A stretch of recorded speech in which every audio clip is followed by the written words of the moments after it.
చాలా అనుభవం కలిగిన వ్యక్తి. అనేక బాధ్యతలు నిర్వర్తించినప్పటికీ కూడా ఏనాడు మరి గర్వం లేకుండా రాష్ట్ర ప్రజల కోసం నిరంతరం పనిచేసే ఒక వ్యక్తి ధర్మపురి శ్రీనివాస్ గారు. వారి మరణం పట్ల భారతీయ జనతా పార్టీ రాష్ట్ర శాఖ వైపు నుంచి తీవ్రమైన యొక్క సంతాపాన్ని తెలియజేస్తున్నాం. వారి యొక్క ఆత్మకు శాంతి చేకూరాలని ఆ భగవంతుని ప్రార్థిస్తున్నాం.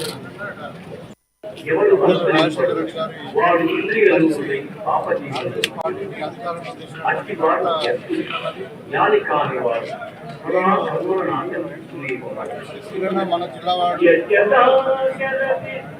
సన్నిహితంగా ఉన్నప్పటికీ టీఆర్ఎస్ పార్టీలో ఉండేప్పుడు తర్వాత శ్రీనివాస్ గారు ఎప్పుడైతే టీఆర్ఎస్ పార్టీలో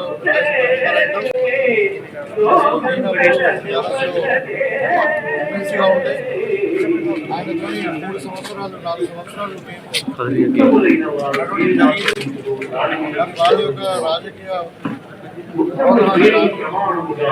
ప్రజలకు సేవ చేయాలని అదేవిధంగా ఏ విధంగా జిల్లాను అభివృద్ధి చేయాలి, ఏ విధంగా చాలా నేర్చుకుంటా ఉన్నా. కాంగ్రెస్ పార్టీలో రావడం జరిగింది. ఆయనతో ఉన్నటువంటి సంబంధం ఏదో 3-4 సంవత్సరాలు నిజంగా జీవితంలో అది ఆయన దగ్గర ఎన్నో నేర్చుకున్నాం.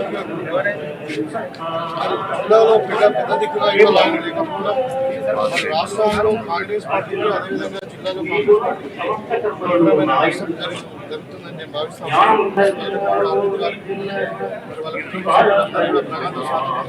మరి ఒక వెలుగు వెలిగినటువంటి వ్యక్తి ఈనాడు చనిపోవడం నా అందరికీ బాధ ఉన్నది. నా పూర్తి ప్రగాఢ సంతాపం. వారి కుటుంబ సభ్యులు భార్య పిల్లలకు భగవంతుడు ఆయుధ ఆరోగ్యాలు ఇవ్వాలని, సోనియా గాంధీ ఆశీర్వాదం కూడా తప్పనిసరిగా చనిపోయినంత తెలియగానే మాట్లాడాలని ప్రయత్నం చేస్తే ఆమె గొంతు బాగలేదని నంబర్ కూడా తీసుకున్నారు. కానీ నేను ఇప్పుడు మళ్ళీ అడిగిన మాట్లాడాలంటే నా అనుమతి decided because she is not well అంటున్నావు కాబట్టి షీఈస్ రైటింగ్ ఏ లెటర్, భార్యకు లెటర్ రాస్తుంది. ఇది నిజంగా కూడా బాధాకరం. ఇవాళ ఆయన రోజు ఉన్నది. అదేవిధంగా ముఖ్యమంత్రి గారు కూడా నిన్న చెప్పంగానే మాట, ఆయన 2 సార్లు పిసిసి అధ్యక్షుడు, రాష్ట్రంలో మంత్రి అయ్యిండు. ఆయన పీడనలు రాష్ట్ర ప్రభుత్వం చేయాలని కోరిక చెప్పగానే ఇమీడియట్ గా చీఫ్ సెక్రటరీకి ఆర్డర్ ఇచ్చారు. అందుకే ఇవాళ ప్రభుత్వ లాంఛనాలతోటి ఆయన అంత్యక్రియ జరుగుతున్నది. మరొకసారి నా deepest condolence of Srinivas is no more. మేము ముందుగా శ్రీ శ్రీనివాస్ గారి సీనాన్ని పిలిచేవాళ్ళం. ఎప్పుడు పేరుతో పిలవలేదు. ఆయన కూడా నాకు దాదాపు 40 సంవత్సరాల ముందు ఇద్దరు బంధం. ఆయన కూడా छोटे नवाब साहब అని పిలిచేవాళ్ళు, షబ్బీర్ అని పిలువబడే నవాబ్ సాహెబ్ అని పిలిచేవాళ్ళు. మేమిద్దరం ఒకటేసారి 89లో మొదటిసారి ఎమ్మెల్యేగా, ఆయన నిజామాబాద్ నుంచి నేను కామర్స్ ఎమ్మెల్యే అయినా. తర్వాత డాక్టర్ మర్రి చెన్నారెడ్డి క్యాబినెట్లో 89-90లో ఇద్దరు ఒకటేసారి మంత్రి అయినా. ఇద్దరం ఒకటేసారి ఫస్ట్ కామారెడ్డి సివిల్ సన్మానం, తర్వాత నిజామాబాద్ కూడా ఇద్దరం కలిసి హైదరాబాద్ నుంచి నిజామాబాద్ జిల్లాకు వచ్చినాం. అట్లా 30 సంవత్సరాలుగా మంత్రి పీరియడ్లో కానీ పార్టీలో కానీ ఆయన లీడర్ ఆఫ్ ది అపోజిషన్ ఉన్నప్పుడు నేను deputy leader of the opposition అయినా, ఆయన రిటైర్డ్ అయినాక మన నేను లీడర్ ఆఫ్ ది అపోజిషన్ అయినా. అట్లా మా మధ్యలో చాలా మంచి స్నేహితం ఉండే, ఒక అన్నదమ్ముల కంటే కూడా ఎక్కువ రిలేషన్ ఉండే. ఆయనకు ఒక పట్టుదల ఏంటంటే వెనుకబడిన గాంధీ వరకు గాంధీ కుటుంబాలకు ఆంతరంగికుడుగా గుర్తింపు పొంది వివిధ హోదాలలో ఆనాడు ఉమ్మడి రాష్ట్రం తెలంగాణ రాష్ట్ర ఏర్పాటు ప్రక్రియలో డి శ్రీనివాస్ గారు ఎవరూ మర్చిపోలేని పాత్రను పోషించారు.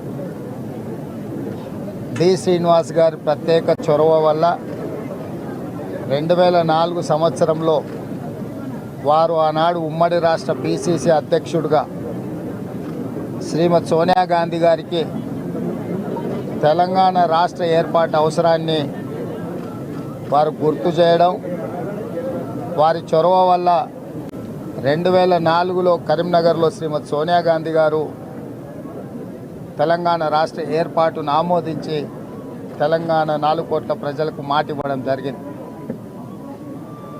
2004లో కాంగ్రెస్ పార్టీ అధికారంలోకి రావడానికి ఆనాడు మహాకూటమి CPI, CPM, TRS, Congress party, MIM సహకారంతో కాంగ్రెస్ ప్రభుత్వాన్ని రాష్ట్రంలో, కేంద్రంలో ఏర్పాటు చేయడానికి వారి చొరవ ఎంతో ఉపయోగపడ్డది.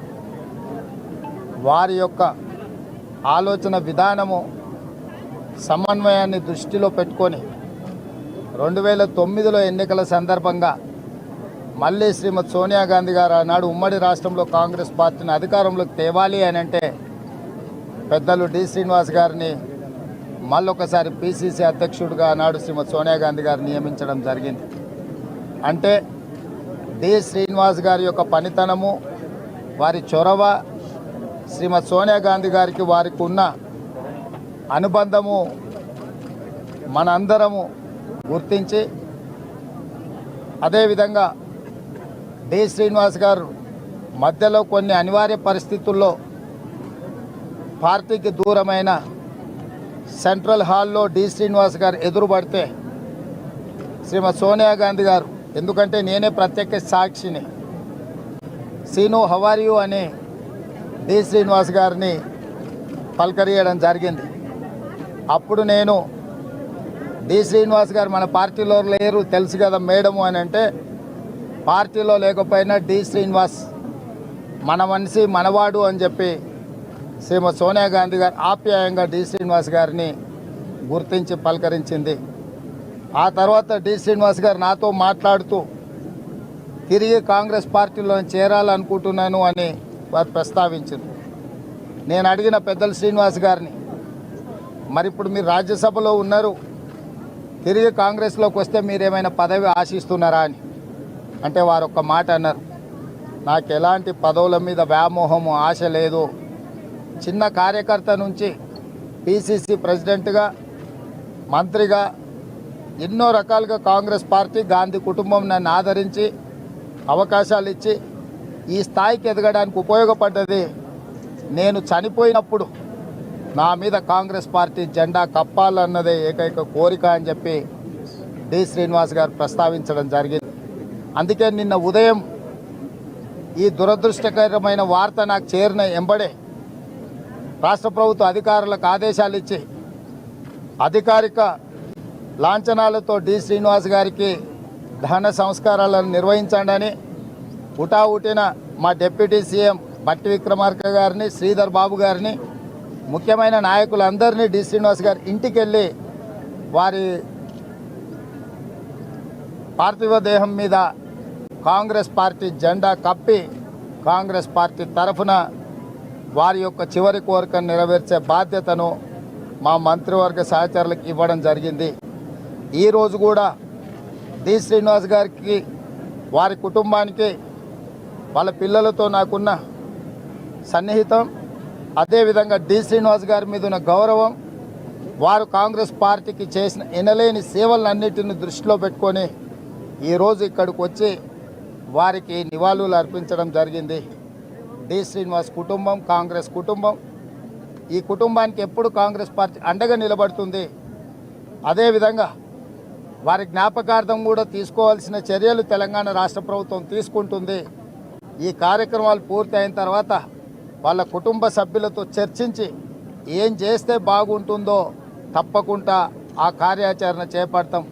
ఈనాడు చాలామంది, ముఖ్యంగా నిజామాబాద్ జిల్లా నుంచి తెలంగాణ రాష్ట్రంలో బలహీన వర్గాల శాసనసభ్యులు, నాయకులు ఈరోజు కనిపిస్తున్నారు అని అంటే వాళ్ళందరినీ గుర్తించి అవకాశాలు ఇచ్చి ప్రోత్సహించిన నాయకుడు డి శ్రీనివాస్ గారు.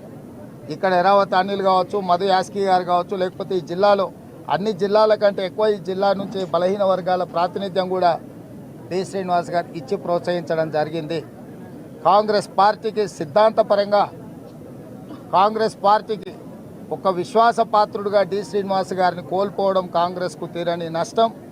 తప్పకుండా వారి జ్ఞాపకార్థం వారి గౌరవం పెరిగే విధంగా మా ప్రభుత్వం చర్యలు చేపడుతుంది.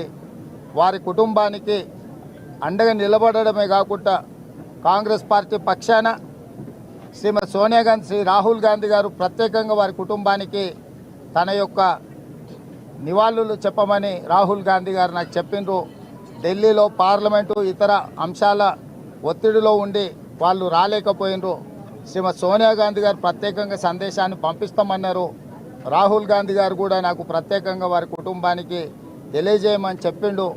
మీడియా మిత్రుల ద్వారా డి శ్రీనివాస్ గారి అభిమానులకు శ్రీమతి సోనియా గాంధీ, శ్రీ రాహుల్ గాంధీ గారి యొక్క నివాళులు కూడా తెలియజేస్తున్నాము. వారి కుటుంబానికి ఎప్పటికీ కాంగ్రెస్ పార్టీ అండగా నిలబడుతుందని ఈ సందర్భంగా తెలియజేస్తున్నా. ఇట్లాంటి విషయాలు వాళ్ళ కుటుంబంతో చర్చించిన తర్వాత వాళ్ళు ఇట్లాంటి విషయాలకు సంబంధించి ఏం ప్రతిపాదనలు వాళ్ళ కుటుంబంలో ఆలోచనలు ఉన్నాయో వారి ఆలోచనలు తెలుసుకున్న తర్వాత ఇప్పుడు ఈ కార్యక్రమం ఉంది. వాళ్ళు కుటుంబ సభ్యులు ఈ కార్యక్రమంలో మునిగి ఉన్నారు. అయిపోయిన తర్వాత మళ్ళీ ఒకసారి సెక్రటేరియట్కే వాళ్ళ కుటుంబ సభ్యులను పిలుచుకొని మాట్లాడి తప్పకుండా డి శ్రీనివాస్ గారికి వారి గౌరవం తగ్గకుండా వారిని గుర్తుపెట్టుకునే విధంగా ప్రభుత్వం నిర్ణయం తీసుకుంటుంది. ధన్యవాదాలు.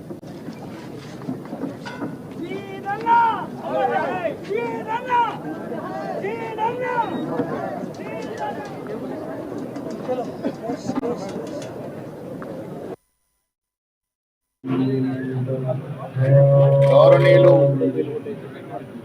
ముద్దుగా పిలువబడే సీనన్న గారు స్వర్గస్థులు అవ్వడం అనేది రాష్ట్ర కాంగ్రెస్ పార్టీతో పాటు ముఖ్యంగా నిజామాబాద్ కాంగ్రెస్ పార్టీకి, ప్రజలకి తీరని లోటు. డి శ్రీనివాస్ గారితో నాకు 40 ఏళ్ళ అనుబంధం. విద్యార్థి దశలో ఉన్నప్పుడు ఎన్ఎస్ఏ జిల్లా అధ్యక్షుడిగా పదవి బలవంతంగా నన్ను రాజకీయాలకు తీసుకొచ్చి మంచి భవిష్యత్తు ఉంటుంది, ఈ పదవి తీసుకోవాల్సిందని పట్టుబట్టి నన్ను జిల్లా ఎన్ఎస్ఏ అధ్యక్షుడిగా నియమింప చేసినటువంటి రాజకీయ గురువు. కాంగ్రెస్ పార్టీలో 80 దశకంలో రాజకీయాల్లోకి తీసుకురావడమే కాకుండా ఓనమాలు కూడా నేర్పించినటువంటి మానేడు శ్రీనివాస్ గారు రాజకీయంగా ఎన్నో ఒడిదొడుకులు ఎదుర్కొని చిన్న స్థాయి నుండి 2 మార్లు పిసిసి అధ్యక్షుడి స్థాయికి, మంత్రి పదవి స్థాయికి ఎదగడం అనేది ఆషామాషి విషయం కాదు. దానికి కారణం ఆయనకున్నటువంటి అకుంఠిత దీక్ష, క్రమశిక్షణ, అన్నిటికి మించి పార్టీ పట్ల ఉన్నటువంటి విధేయత, గాంధీ కుటుంబంతో ఉన్నటువంటి అనుబంధం. 90 దశకంలో వారు మంత్రిగా ఉన్నప్పుడు, తర్వాత పిసిసి అధ్యక్షుడు అయినప్పుడు యావత్ జిల్లా ప్రజలంతా కూడా భవిష్యత్ ముఖ్యమంత్రిగా కళ్ళగన్నటువంటి సందర్భం. రాజకీయాల్లో జరుగుతున్న మార్పుల వల్ల ఆ స్థాయికి ఎదగలేకపోయినా అరుగుల రాజారాం తర్వాత శ్రీనివాస్ గారు ఈ రాష్ట్ర కాంగ్రెస్ చరిత్రలో చిరస్మరణీయులు. రాజకీయంగా కొన్ని సందర్భాల్లో నేను వారు మాతో విభేదించినప్పటికీ కూడా ఎప్పుడు ఆయన తారసపడ్డా మేము తల వంచి గౌరవంతో ఆయన్ని పలకరించే వాళ్ళం. ఆయన కూడా ఎప్పుడు పలకరించినా రాజకీయాలు పక్కన పెట్టి పిల్లలు ఎలా ఉన్నారు, పిల్లలు ఏం చదువుతున్నారని రాజకీయంగా విభేదించినప్పటికీ కూడా గురువుకి శిష్యుడికి మధ్య ఉండాల్సినటువంటి ప్రేమ ఈ రోజు వరకు కూడా చిరస్మరణీయంగా ఉంది. యావత్ కాంగ్రెస్ పార్టీలో మహోన్నతమైన నాయకుడిగా ఎదిగినటువంటి గౌరవనీయులు ముద్దుగా పిలువబడే సీనన్న గారు స్వర్గస్థులు అవ్వడం అనేది రాష్ట్ర కాంగ్రెస్ పార్టీతో పాటు ముఖ్యంగా నిజామాబాద్ కాంగ్రెస్ పార్టీకి ప్రజలకి తీరని లోటు. డి శ్రీనివాస్ గారితో నాకు 40 ఏళ్ళ అనుబంధం. విద్యార్థి దశలో ఉన్నప్పుడు ఎన్ఎస్ఏ జిల్లా అధ్యక్షుడిగా పదవి బలవంతంగా నన్ను రాజకీయాలకు తీసుకొచ్చి నీకు మంచి భవిష్యత్తు ఉంటుంది, ఈ పదవి తీసుకోవాల్సిందని పట్టుబట్టి నన్ను జిల్లా ఎన్ఎస్యు అధ్యక్షుడిగా వాస్తవంగా విద్యార్థి దశ నుండి ఎన్ఎస్యుఐ నాయకుడిగా, యువజన కాంగ్రెస్ నాయకుడిగా, కాంగ్రెస్ పార్టీ ఆలోచన విధానానికి అనుగుణంగా ఈ దేశ స్వాతంత్ర్య ప్రాణాలు తీసుకుంటా త్యాగమూర్తులే కానీ మరి వారి ఆలోచన విధానానికి అనుగుణంగా ఆయన ఆరంభం నుండి కాంగ్రెస్ పార్టీ బలోపేతమే తన వంతు బాధ్యతగా లక్ష్యంగా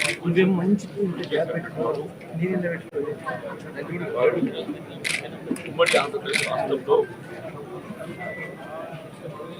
తెలుగుదేశం ప్రభుత్వ హైవే కాంగ్రెస్ పార్టీ ప్రతిపక్ష పార్టీ హోదాలో ఉన్నప్పుడు కాంగ్రెస్ పార్టీ బలోపేతం రాష్ట్రంలో కాంగ్రెస్ పార్టీ అధికారం రావడంలో ప్రధాన పాత్ర పోషించింది.